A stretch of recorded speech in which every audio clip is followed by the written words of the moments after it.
Hello दोस्तों, मेरा नाम अजय है। बिजनेस ऑफ एबीसी चैनल में आपका स्वागत है। आज का जो टॉपिक है कि हम अपने दुकान के प्रोडक्ट का प्राइस फिक्स रखें या मोल भाव वाला रखें। तो इसमें से सबसे पहला क्वेश्चन ये आता है कि कोई भी दुकानदार ऐसा क्यों सोचता है।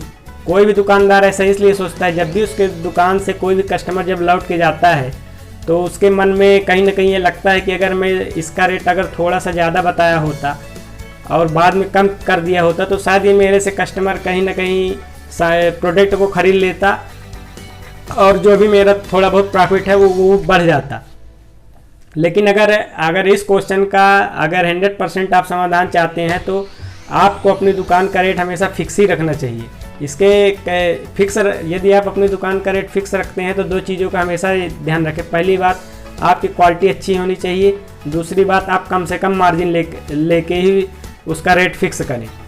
और एक क्वेश्चन और हो सकता है, कई लोग बोलते हैं कि हमारी जो दुकान है तो ऐसे इलाका, शहर या गली में है जहाँ के मोल भाव होते हैं, वहाँ बिना मोल भाव का प्रोडक्ट नहीं बिकता।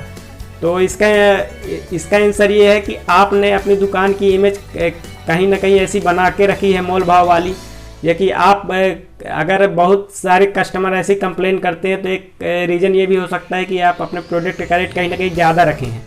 तो आप दो चीज़ों का ध्यान रखिए, आप अपनी दुकान का रेट फिक्स करिए और दो चीज़ों का ध्यान रखिए। पहली बात, क्वालिटी अच्छी होनी चाहिए। दूसरी बात, कम से कम प्रॉफिट होना चाहिए। अगर आप इसको फिक्स रेट रखेंगे अपनी दुकान का तो कई सारे फ़ायदे हैं। जैसे एग्जांपल के लिए मैं एक कहानी बता रहा हूँ। मान लीजिए आपकी दुकान में कोई कस्टमर आता है, आपका प्रोडक्ट का रेट पूछता है। आपको वह प्रोडक्ट की जो 100 रुपये का आपने लाया है, आपने कस्टमर को 110 रुपये बताया, लेकिन वो कस्टमर बोलता है सर इसको 100 रुपये में दे दीजिए। तो आप बोलते हैं नहीं, 110 ही में पड़ेगा। और ऐसा करने पर वो कस्टमर लौट के चला जाता है। जब वो कस्टमर दूसरी दुकान में जाता है और वहाँ पता सेम सामान का रेट पूछता है तो वो दुकानदार बोलता है सर ये 130 रुपये का है। तो उसके दिमाग में कहीं ना कहीं वो सोचने लगता है जो पहला दुकानदार था वो ज़्यादा सही था, क्योंकि उसने डायरेक्ट ही 110 रुपये बताया था। तो कस्टमर उस दूसरे दुकानदार से बोलता है कि उस दुकान में तो 110 का मिलता है। तो दूसरा वाला कस्टमर बोलता है कि आप 120 रुपये दे दीजिए, ले लीजिए।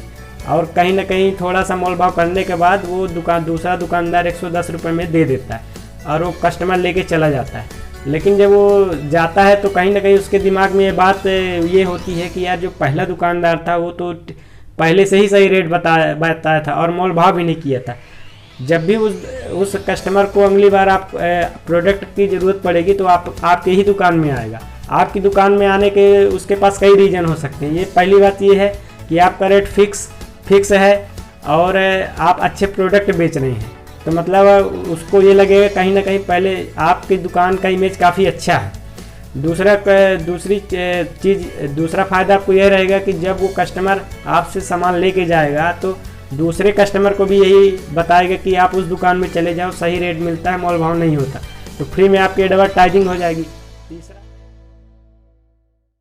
तीसरा फायदा रहेगा आपका और कस्टमर का समय बचेगा, दोनों का ही समय बचेगा। चौथा फायदा जो है, आप टेंशन फ्री होकर बिजनेस कर सकते हो और जो बाकी समय है उसमें और किसी और काम में लगा सकते हैं। और इन रूल को आपको फॉलो करने के साथ साथ आपको दो स्पेशल टिप दे रहा हूँ, उसका भी आप यदि ध्यान रखेंगे तो आपको काफ़ी फ़ायदा होगा। पहली टिप है कि जब भी आप अपनी दुकान, मान लीजिए आप पहले से मोल भाव वाला रेट बताते थे, अब आपने फिक्स रेट रखना शुरू कर दिया तो आपको उसमें से 4 से 6 महीने लग जाएंगे बदलने के लिए। तो आपको उस टाइम का आपको पेशेंस रखना पड़ेगा। आप 4 से 6 महीने आपको पेशेंस रखना पड़ेगा। दूसरी टिप जो है, जब भी आप किसी कस्टमर को रेट बताएं तो आप उससे स्पष्ट रूप से बता दीजिए सर आप चाहे इसको 1 पीस लीजिए कि 10 पीस, रेट वही लगेगा और इससे कम कोई दे दे तो आप मेरा प्रोडक्ट लौटा के जाइएगा। साथ ही साथ ये बोल दे कि यदि आपको पसंद ना आएगा, अगर पसंद नहीं आता तो आप उसको रिटर्न कर सकते हैं। तो ये सब टिप अगर आप फॉलो करेंगे तो आप अपने बिजनेस की ग्रोथ को बढ़ाएंगे, कस्टमरों की संख्या को लगातार बढ़ाएंगे और अपनी दुकान की जो आपकी इमेज है काफ़ी धीरे धीरे ऊपर आ जाएगी। और आने वाले समय में कस्टमर आपसे मोल भाव नहीं करेंगे। और आप ये भी देखेंगे कि 4-5 महीने बाद आपके दुकान में जो कस्टमरों की संख्या है कहीं ना कहीं 25 से 30% बढ़ जाएगी और यह ग्रोथ आपकी दुकान में धीरे धीरे होती ही रहेगी।